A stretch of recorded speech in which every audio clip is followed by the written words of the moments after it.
Yeah, it's certainly not the news that anyone expected to come out of today's event, but it certainly is the shock that everyone did, in fact, perceive. In fact, we were all standing here waiting for the president for about an hour and a half past his due date to speak on this stage when we found out that news. And Mike Memoli, the White House correspondent for NBC News, was also here as someone who has covered politics for a long time. I'm sure you've never had a moment like this one.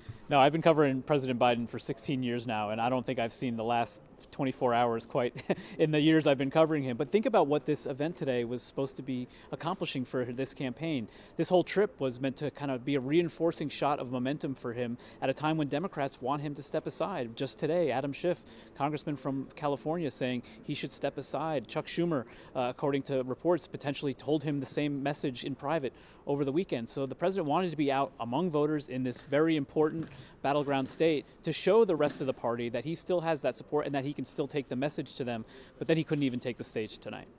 Right, and the people here, obviously, he needs their votes, this community, this Latino community. This is why he's here in Las Vegas, because he's hoping to shore up those votes. Also wanted to show that he's still the man for the job to the black community just yesterday. Many of them that we talked to said they were standing behind him. They weren't really listening to all of the noise about him stepping aside. As someone who's covered politics for such a long time, especially this particular president, I mean, how do you think this will fare going forward? I know that you've heard from the White House already. They've sent out some information about how he's doing. What are you hearing from them about how he will carry on after this? Well, what's interesting is the president's going to go home to Rehoboth Beach, Delaware, and self-isolate. He's going to follow all those guidelines. We've lived through this 4 years ago, of course, when COVID started in the 2020 campaign. Now he was able to get treatment much more quickly. He has been vaccinated, so it should be a very short turnaround. At least that's the hope, of course, of the president and his medical team. He will probably be doing some virtual events. He'll make a show of calling Democrats, doing some events to show some visibility, to show he's doing okay. Vice President Harris, who has been on the campaign trail as well, continuing with her schedule. That's interesting. There's no need for her to go back in a sort of emergency mode to be at the White House.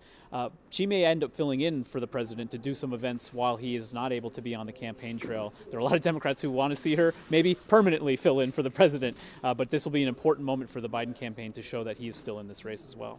Right, and again, we want to thank you, Mike, for taking the time to talk to us, someone who has been there at the White House plenty of times, covered the president for more than a decade now.